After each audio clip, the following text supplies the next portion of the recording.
Hello mga palangga, nakasulay na ba mo panagat or nakasulay na ba mo nga namukot unya nang lutang mo sa inyong kuha diha sa pukot? Karon nga adlaw mga palangga kay first time jud nako nga mamukot or manglutang og isda diha sa pukot. Hello mga palangga, another day, another journey na usab no diri sa amuang dagat. Ani nga adlaw mga palangga kay nakahuna-huna mi nga manguha lagi mi og lato. Kay diari man gud nga area sa dagat na ay daghang lato nga makuha nato diari. So mauna nga naginahinay na mi og baklay padulong sa dagat. Pero ang dagat man gud karon mga palangga padulong na siya ayaay. Mauna nga wala gyud ning hunas pero ni mabawra ang dagat. Ug nagsuroy-suroy mi dito sa dagat mga palangga kay mangita lagi mi og lato.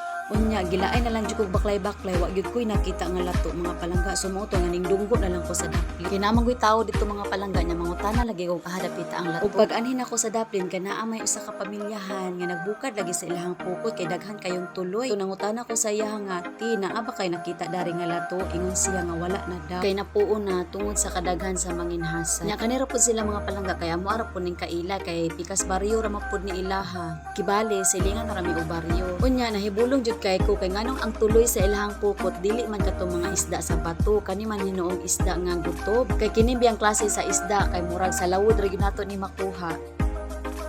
Dili man ni mohanig mabaw ning gutob no. Lagi ni gana naabot man. Ngaon na sila po. Gisi lagi may gilagrat ang Malugas tinga. gisi pukot oy.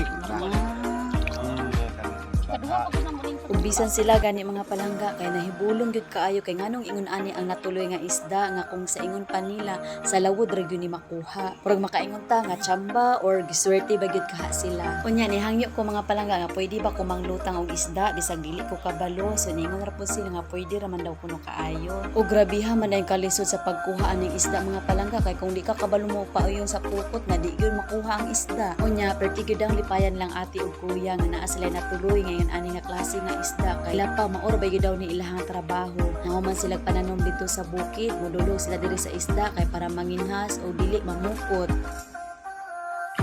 Pero ang kana pinukutan nila sudan ra na. Saan ra kay magbaon naman po dayon. Islet ni pamuha pero kadlaw. Unya sa tanto-tanto na ko panglutang diha mga palangga gitagaan gyud mi nila og isda. Unya kay bisag gitagaan ta pero mubati magyapon tagkaulaw mga palangga kay laha gyud taw ning hinaguan. Gamay ra gud nga kantidad mga palangga pa as if ba nga para isna ka sa ilaha pero dili bigid unta sila mudawat kay nila pa hatag ra daw. Unya matud pa sa uban mga palangga nga naa man gyud daw kuno tay kaiko kung naatay madawat aw naapod ta ihatag. Unya pila may sugilanon mga palangga nanguli na sapmi unya pag abot namo sa balay among gihikay ang isda nagkilaw mi kay presko palagi. Moto pag human akong kaligo pud sa akong bibi nangaon na pud mi. Og diri na lang kutob mga palangga daghang salamat sa inyong paglantaw ani nga video hangtod sa sunod. Bye.